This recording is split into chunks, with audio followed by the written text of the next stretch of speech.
Hadirat-Mu yang memberkatikan dan melawat kami. Saat dan waktu yang kami mengizinkan Roh Kudus bicara secara khusus, biar kebenaran-Mu boleh merasuk dalam hati kami, sehingga membuat kami kuat, memerdekakan, bahkan menambahkan nilai yang baik. Demi nama Yesus, kita semua siap diberkati, sama-sama katakan amin. Sekarang waktunya kita akan mendengarkan firman Tuhan. Kalau kita semua senang dengan sebuah judul khotbah, saya menyampaikan dengan tema tetap produktif di masa pandemi COVID-19. Dunia sebagian besar melockdown rakyatnya, membuat rakyat harus bekerja dari rumah, beribadah di rumah, bahkan juga sekolah dari rumah. Tapi jangan sampai membuat potensi dan kemampuan kita pun ikut terlockdown. Karena kehendak Tuhan dalam kehidupan kita bukan statis, tapi kehendak Tuhan dalam kehidupan kita dinamis. Kehendak Tuhan dalam kehidupan kita bukan selalu sama, kehendak Tuhan dalam kehidupan kita terus naik. Ada 3 tujuan Tuhan memberikan kemampuan atau talenta atau potensi dalam kehidupan kita sejak kita lahir. Yang pertama, tujuan Tuhan memberikan skill atau kemampuan atau potensi agar kita bisa mencari nafkah. Dan kalau saudara IT, saudara bisa mencari nafkah. Dengan kalau saudara dagang, saudara bisa mencari nafkah. Dengan kalau saudara musik, bernyanyi, saudara bisa mencari nafkah. Dengan kalau saudara masak, saudara bisa mencari nafkah. Tujuan kedua, Tuhan memberikan talenta atau kemampuan ketika kita lahir di dunia ini, supaya kita bisa berdiri di atas kaki kita sendiri. Gak perlu jadi benalu, gak perlu jadi parasit. Untuk sementara waktu kita masih disupport orang tua karena kita masih sekolah, it's okay. Untuk sementara waktu kita masih disupport sama orang lain, mungkin kita baru saja bangkrut, it's okay. Tapi ingat, bukan untuk selalu atau selamanya orang support kita. Itu sebabnya Tuhan berikan talenta, supaya kita bisa berdiri di atas kaki kita sendiri dan tidak perlu membebankan orang lain. Yang ketiga, tujuan Tuhan memberikan potensi atau talenta agar kita bisa memberkati orang lain. Dengan kalau saudara masak, saudara bisa ngajar orang, sehingga akhirnya ibu-ibu bisa masak lebih nyaman lagi, membuat keluarga lebih bahagia untuk tinggal di rumah. Dengan kalau saudara dagang, saudara bisa ngajar orang, akhirnya orang tersebut bisa punya lapangan pekerjaan. Dengan kalau saudara IT, communication atau bahasa, saudara bisa ngajar orang, sehingga orang tersebut bisa punya posisi yang lebih baik. Saudara bisa bayangkan apa yang terjadi jika talentamu dikembangkan, potensimu diperbesar, maka yang terjadi nafkahmu semakin besar. Kita bisa berdiri di atas kaki kita sendiri, dan kita bisa jadi berkat buat lebih banyak lagi orang lain. Kita belajar ada 4 hal bagaimana untuk tetap produktif di masa pandemi COVID-19. Yang pertama, makin melekat pada pokok yang benar. Yohanes 15 ayat 5, akulah pokok anggur dan kamulah ranting-rantingnya. Barang siapa tinggal dalam aku dan aku dalam dia, ia berbuah banyak. Sebab di luar aku kamu tidak dapat berbuat apa-apa. Yesus mengajarkan sebuah analogi bahwa dialah pokoknya dan kitalah rantingnya. Memang yang didekati burung dan orang-orang atau manusia biasanya ranting, karena ranting berbuah, berdaun, berbunga. Tapi ketahuilah, sekalipun ranting itu kelihatannya spektakuler, begitu dia lepas dari pokok, maka ranting akan segera kering dan mati. Sama hal dalam hidup ini, sekalipun kita punya latar belakang keluarga yang berada, kita fasih bicara, kita punya talenta baik, tapi kalau kita gak nempel sama pokok yang benar, lama-kelamaan kita akan kering dan kita tidak lagi produktif. Namun sebaliknya, sekalipun kita bukan lahir dari keluarga berada, sekalipun kita gak fasih bicara, sekalipun kita gak punya talenta yang banyak, tapi kalau kita nempel sama pokok yang benar, maka dia akan membuat kita nothing jadi something, yang zero jadi hero, yang minus jadi surplus. Rata-rata tokoh-tokoh dalam Alkitab Perjanjian Lama dan Perjanjian Baru, mereka punya latar belakang yang biasa-biasa. Latar belakang mungkin sebagian besar yang mereka buruk, tapi karena mereka melekat pada pokok yang benar, mengakibatkan mereka menjadi orang-orang yang cemerlang dan memuliakan Tuhan dan memberkati banyak orang. Yusuf salah satunya dilahirkan di keluarga disfungsional. Ayahnya punya istri 4. Bahkan dia dibenci oleh kakak-kakaknya. Dan dia pernah dibuang jadi budak, dijual jadi budak di Mesir. Bahkan dia pernah salah mengerti sehingga dia dipenjarakan, difitnah sama keluarga Potifar. Tapi yang menarik karena Yusuf selalu melekat pada pokok, mengakibatkan Yusuf tetap produktif sekalipun ada dalam penjara, sekalipun dia jadi budak. Sementara Firaun tidak bisa menerjemahkan mimpinya, akhirnya Yusuflah satu-satunya di dunia yang mampu menerjemahkan mimpi Firaun. Yusuf tidak punya latar belakang pendidikan yang baik. Kan dia jadi budak. Yusuf ditinggalkan oleh keluarganya. Yusuf tidak punya uang di rekening bank. Yusuf bahkan jauh daripada teman-teman. Tapi Yusuf tetap produktif karena dia melekat pada sumber yang tepat. Yang kedua, Musa punya latar belakang anak budak Yahudi. Mantan pembunuh. Tidak fasih bicara. Tapi karena dia melekat pada pokok, sampai Alkitab berkata dia sempat berpuasa 40 hari 40 malam di Gunung Sinai. Mengakibatkan Musa menjadi pemimpin Israel yang paling spektakuler yang pernah ada di dalam Alkitab Perjanjian Lama. Berikutnya, Daud punya latar belakang gembala kambing domba yang cuma ngurus 2-3 ekor. Tidak dianggap anak oleh orang tuanya. Bahkan tidak dianggap keluarga oleh kakak-kakaknya. Pernah berzina, bahkan membunuh. Tapi karena dia terus melekat pada pokok yang benar, mengakibatkan Daud menjadi pahlawan gagah perkasa, Raja Israel yang paling powerful. Bahkan Alkitab mengatakan Daud adalah the man after God's own heart, orang yang berkenan di hati Tuhan. Dan dari Daud lahirlah sang juru selamat. Mungkin kita punya latar belakang yang tidak baik, buruk seperti Daud, tapi kalau kita melekat pada pokok, maka yang terjadi kita akan melahirkan hal-hal mulia. Daniel punya latar belakang tawanan perang, dibenci oleh sekelilingnya. Tapi karena dia melekat pada pokok, Daniel 6 ayat 10, dia selalu berdoa sehari 3 kali kepada Tuhannya. Mengakibatkan Daniel memiliki hikmat 10 kali lebih cerdas daripada orang-orang di zamannya. Petrus, seorang nelayan miskin, pengecut, sombong, bukan cuman nyangkal Yesus 3 kali, tapi mengutuk Yesus 3 kali. Tapi karena dia melekat pada pokok, mengakibatkan Petrus menjadi seorang penjala jiwa. 1 kali khotbah 3.000 orang diselamatkan. Luar biasa. Kita 3.000 kali khotbah, belum tentu satu pun diselamatkan. Menjadi rasul yang paling dihormati. Saulus, seorang penganiaya jemaat, pembunuh, keras kepala. Tapi begitu dia melekat pada pokok, menjadi seorang perintis gereja terbesar di Perjanjian Baru. Bahkan menjadi pengajar terbaik dan juga penulis Alkitab terbanyak di Perjanjian Baru. Saya percaya bahwa kita semua mungkin merasa dalam masa COVID-19 ini nothing, merasa udah sulit lagi untuk bisa berkembang. Ketahuilah, kalau orang-orang di toko-toko Alkitab, mereka punya latar belakang buruk, tapi ketika nempel sama pokok, membuat mereka jadi orang yang cemerlang. Maka hal yang sama Tuhan bisa kerjakan dalam kehidupan saudara. Yang menarik, your nearness determine your likeness. Kedekatan kita sama Tuhan akan membuat kita serupa dengan Tuhan. Kalau kita dekat sama orang timur, logat kita akan mirip-mirip orang timur. Kita suka makanan timur, bahkan kita juga mengerti bercandanya orang timur. Sebaliknya kalau kita dekat sama orang barat, kita mulai mengerti bahasa barat, kita mulai mengerti budaya barat, kita juga mulai mirip dengan orang-orang barat. Sebaliknya begitu kita dekat sama Tuhan, tanpa kita sadari, maka gaya kita berpikir, gaya kita bertingkah laku, gaya kita berkata-kata akan mirip seperti Yesus Kristus Tuhan kita. Sehingga kita tidak lagi jadi batu sandungan, tapi jadi berkat buat orang lain. Yang kedua, bagaimana untuk kita tetap produktif di masa pandemi COVID-19? Cepat menjadi pelaku firman Tuhan.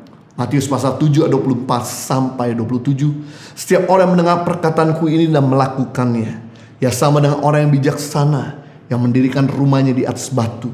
Kemudian turunlah hujan, datanglah banjir, lalu angin melanda rumah itu, tapi rumah itu tidak rubuh sebab didirikan di atas batu. Tapi setiap orang yang mendengar perkataanku ini dan tidak melakukannya, ya sama dengan orang bodoh yang mendirikan rumahnya di atas pasir. Kemudian turunlah hujan, datanglah banjir, lalu angin melanda rumah itu, sehingga rubuhlah rumah itu dan hebatlah kerusakannya. Yesus mengajarkan ada 2 jenis murid yang mengikuti dia. Yang pertama, murid yang bijaksana adalah murid yang mendengar firman Tuhan dan segera melakukannya. Ya sama dengan orang yang membangun rumah di atas batu. Ketika datang angin, hujan, dan juga banjir, rumah itu kokoh berdiri. Kemudian murid yang kedua adalah murid yang bodoh. Sama dengan orang yang mendengar firman Tuhan dan tidak melakukannya. Ya seperti orang membangun rumah di atas pasir. Datanglah banjir, datanglah hujan, datanglah angin. Maka rubuhlah rumah tersebut dan hebatlah kerusakannya. Ketika rumah ini terbangun, dua-dua kelihatan spektakuler. Dua-dua kelihatan elegan, kelihatan megah. Kita gak pernah tahu materialnya terbuat dari apa sampai datang musibah. Yang pertama yaitu hujan, tekanan atau masalah dari atas. Yang kedua yaitu banjir, tekanan atau masalah dari bawah. Yang ketiga angin, itu masalah dari sekeliling, depan, belakang, kiri dan kanan. Ketika datang musibah dari atas, dari sekeliling dan dari bawah, maka kita bisa melihat rumah yang didirikan di atas batu tetap solid, tapi rumah yang didirikan di atas pasir langsung hancur dan hebatlah kerusakannya. Kita gak pernah tahu COVID ini kapan berakhir, karena vaksin sampai hari ini masih belum bisa ditemukan. Kenapa disebut COVID-19? Karena muncul di tahun 2019. Kita gak pernah tahu ada COVID nanti 25 atau COVID 45. Tapi selama kita membangun rumah tangga kita didasari oleh menjadi pelaku firman Tuhan, kita membangun bisnis kita, organisasi kita, pelayanan kita, dengan kita bukan cuma suka mendengar firman, tapi jadi pelaku firman Tuhan, maka kita akan teguh berdiri. Semua perintah yang disampaikan pada kita semata-mata bukan untuk keuntungan Tuhan, tapi untuk keuntungan kita. Anda mau melakukan firman, Anda tidak mau melakukan firman, Tuhan tidak pernah rugi. Yang rugi kita kalau kita tidak melakukannya. Itu sebabnya penting untuk kita mengindahkan, yaitu suara Tuhan dan cepat melakukan firman Tuhan. Karena ada begitu banyak orang yang banyak dengar firman Tuhan, tapi hidupnya gak pernah berubah. Kenapa? Karena mereka tidak melakukannya. Tapi ada begitu banyak orang juga yang mendengar firman Tuhan, hidupnya berubah. Kenapa? Karena mereka cepat menjadi pelaku firman Tuhan. Yang ketiga, bagaimana untuk kita tetap berinovasi? Bagaimana untuk kita tetap produktif di masa pandemi COVID-19 ini? Gampang beradaptasi. Mudahlah untuk beradaptasi. Jangan jadi orang yang sukar kaku untuk berubah. Roma 12 ayat 2, janganlah kamu menjadi serupa dengan dunia ini, tapi berubah oleh pemburuan budimu, sehingga kamu dapat membedakan mana kehendak Allah, apa yang baik, yang berkenan pada Allah, dan yang sempurna. Rasul Paulus sedang mengajarkan dan memberitahu kepada jemaat di Roma dan pada kita semua, untuk kita bisa berubah dari cara berpikir yang lama, berubah dari cara hidup yang lama. Musuh terbesar dalam hidup ini bukan orang yang ada di depanmu. Musuh terbesar dalam kehidupan kita bukan orang yang ada di sekeliling kita, tapi musuh terbesar dalam kehidupan kita adalah diri kita sendiri. Yang kita perlu lakukan adalah mulai beat kemampuan kita kemarin, mulai taklukkan keberhasilanmu minggu lalu, mulai kalahkan kemenanganmu bulan lalu. Karena yang jaya kemarin, hari ini belum tentu jaya. Yang canggih kemarin, belum tentu hari ini menjadi canggih. Kenapa? Karena akan muncul yang baru-baru, yang lebih canggih lagi. Charles Darwin berkata, bukan spesies yang terkuat yang mampu bertahan hidup, tapi spesies yang mampu beradaptasi, yang bisa bertahan hidup. Perhatikanlah, dinosaurus yang besar, yang ganas, yang kuat, sekarang batang hidungnya udah gak ada. Kenapa? Karena mereka tidak mampu beradaptasi. Jangan cuma jadi orang yang bisa beradaptasi ketika musim dingin pakai jaket, musim panas pakai celana pendek, tapi jadi orang yang bisa beradaptasi kepada situasi yang buruk datang dalam hidup kita. Jadi jangan salahkan keadaanmu. Kenapa COVID ini terjadi? Kenapa masalah ini terjadi? Kenapa orang mengkhianati? Yang kita perlu lakukan, mari kita merubah diri kita. Mari kita upgrade diri kita. If you not innovate, you will die. Kalau Anda gak berinovasi, Anda akan mati. Ingat, raja handphone tahun 1990 adalah Nokia. Tapi karena Nokia gak mau ngebit kemampuan dan keberhasilan yang kemarin, akhirnya mulai dikalahkan di tahun 2000 oleh BlackBerry. BlackBerry merasa nyaman, gak mau lagi ngebit kemampuannya yang kemarin. Akhirnya sekarang ditelan oleh iOS dan Android.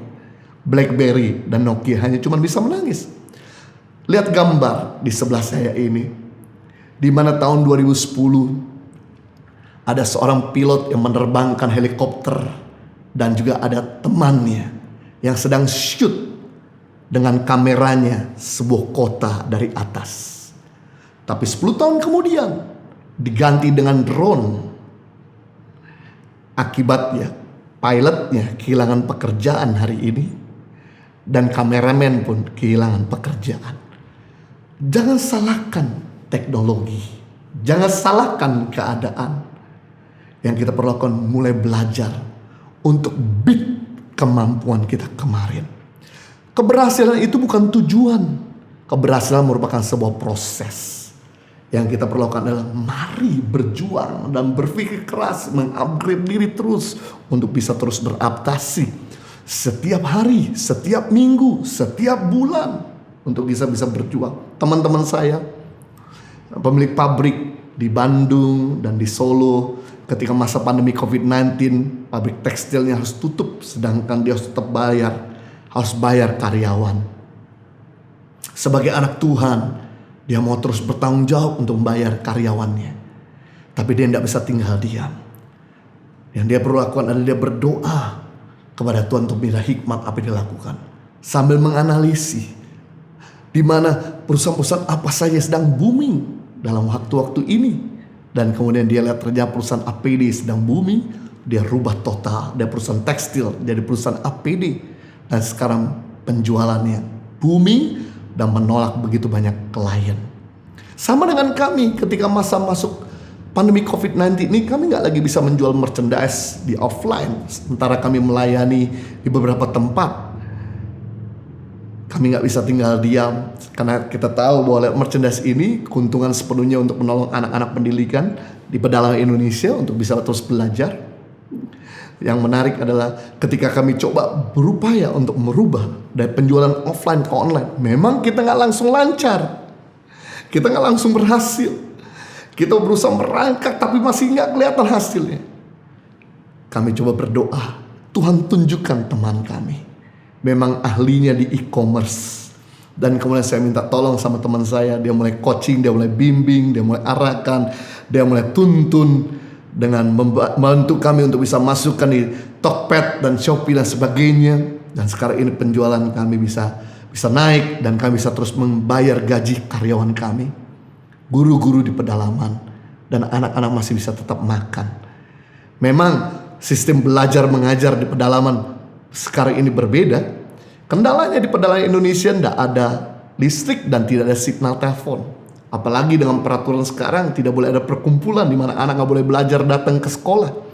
Akhirnya kami merubah sistem mengajar belajar dengan yaitu guru-guru kami datang ke rumah anak-anak mengajar secara private. Di situ guru-guru kami selalu membawa setiap bulan sekali membawa sembako kepada anak-anak dan guru-guru kami mulai mendoakan anak-anak, mulai kemudian memahami keluarga anak-anak, mulai membimbing bukan cuma anak-anak dan orang tuanya. Kami bisa melihat perubahan-perubahan yang sangat signifikan dan dahsyat terjadi di daerah-daerah pedalaman Indonesia. Saya percaya bahwa kita semua kalau kita mulai bisa beradaptasi dan mulai bisa mengupgrade diri, ini manfaatnya bukan cuma untuk kita, tapi manfaatnya untuk begitu banyak orang lain. Grow is painful, change is painful. But nothing is painful, it stands stuck somewhere you don't belong. Berubah memang melukai, bertumbuh memang menyakitkan. Tapi tidak ada yang lebih menyakitkan kalau kita tinggal dalam keadaan yang sama.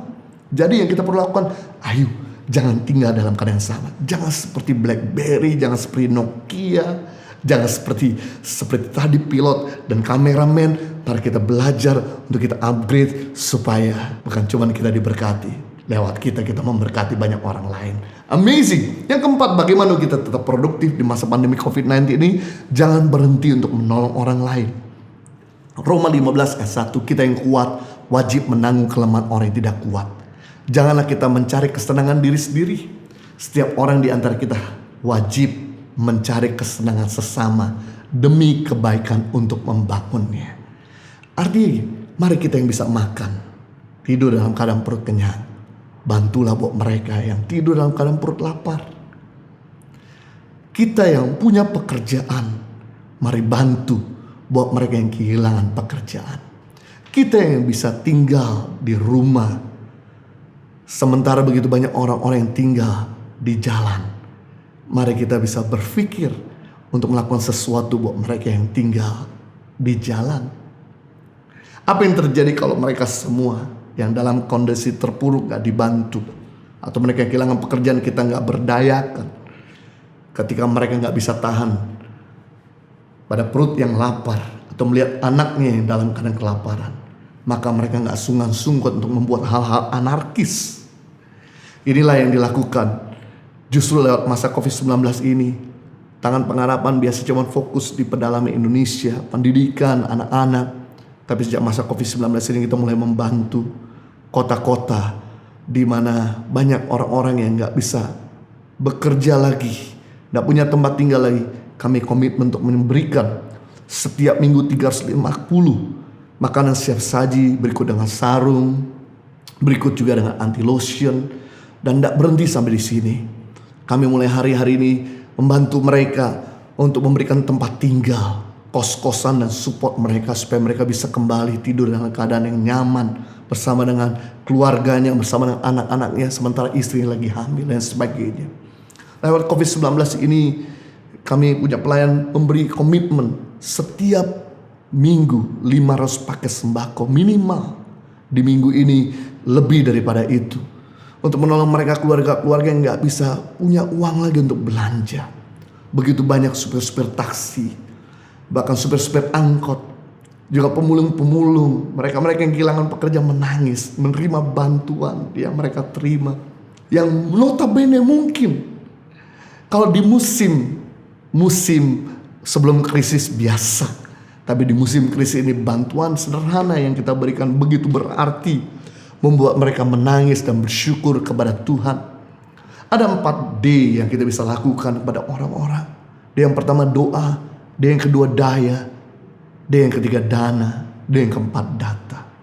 Doa buat mereka yang memang udah gak bisa buat apa-apa lagi, buat mereka yang ada di ranjang atau buat mereka yang sudah usia, wajib mereka untuk bisa memberkati orang dengan doa. Atau buat kita yang sekarang gak punya tenaga dan gak punya uang, kadang-kadang Anda berpikir, bagaimana saya bisa bantu orang lain, bagaimana saya bisa tolong orang yang sementara yang lain menolong saya jadi seperti merasa-merasa. No.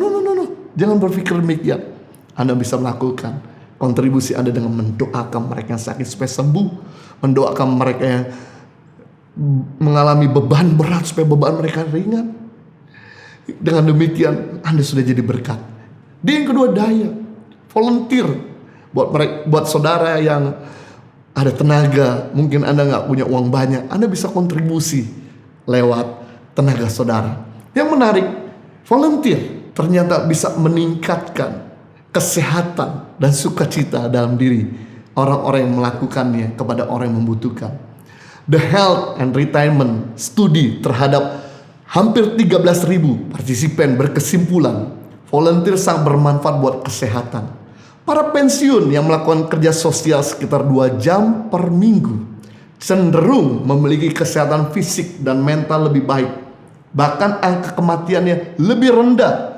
Ini dikutip oleh The American Journal of Preventive Medicine tanggal 11 Juni 2020. Pada masa wabah COVID-19, sekarang ini ada banyak kesempatan untuk kita bisa jadi volunteer, menjadi berkat, agar kita diberkati dan orang lain pun diberkati. Kita yang kuat wajib menanggung mereka yang lemah.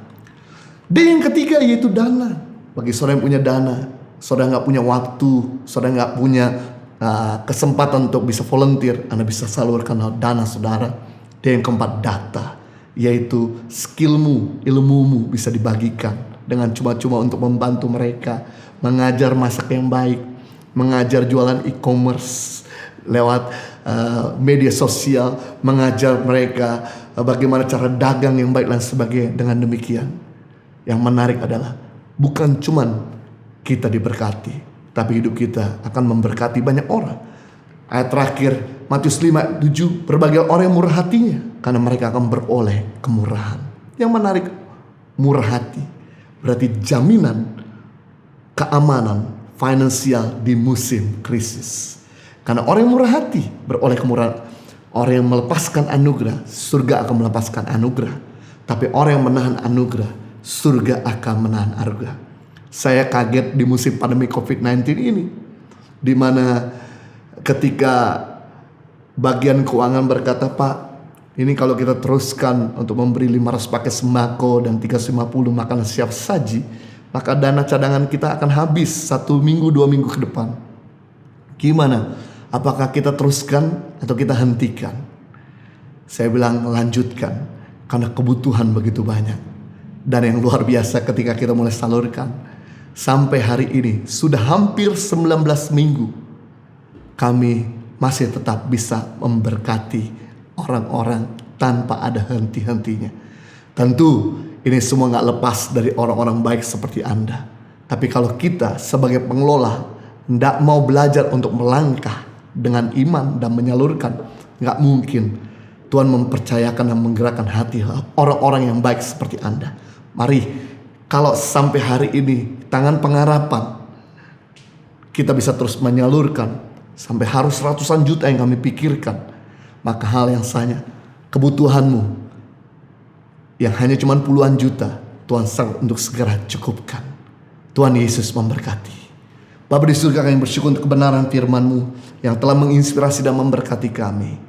Kami menyadari bahwa kami harus tetap bisa produktif di masa-masa kami gak pernah tahu sampai kapan kami bisa kembali back to normal. Tapi hari ini kami belajar untuk kami tetap produktif dengan makin melekat pada Tuhan, menjadi terus pelaku firman-Mu, bahkan mudah beradaptasi. Dan yang keempat, untuk kami terus sukacita dalam menolong orang lain. Ketika kami melakukan keempat hal ini, maka kami akan melihat rumah tangga kami makin bahagia, bisnis kami makin mengganda, karir kami makin meningkat, pelayan kami makin berdampak, kesehatan kami makin prima. Kami berjalan from glory to glory, success to success, victory to victorious. Demi nama Yesus.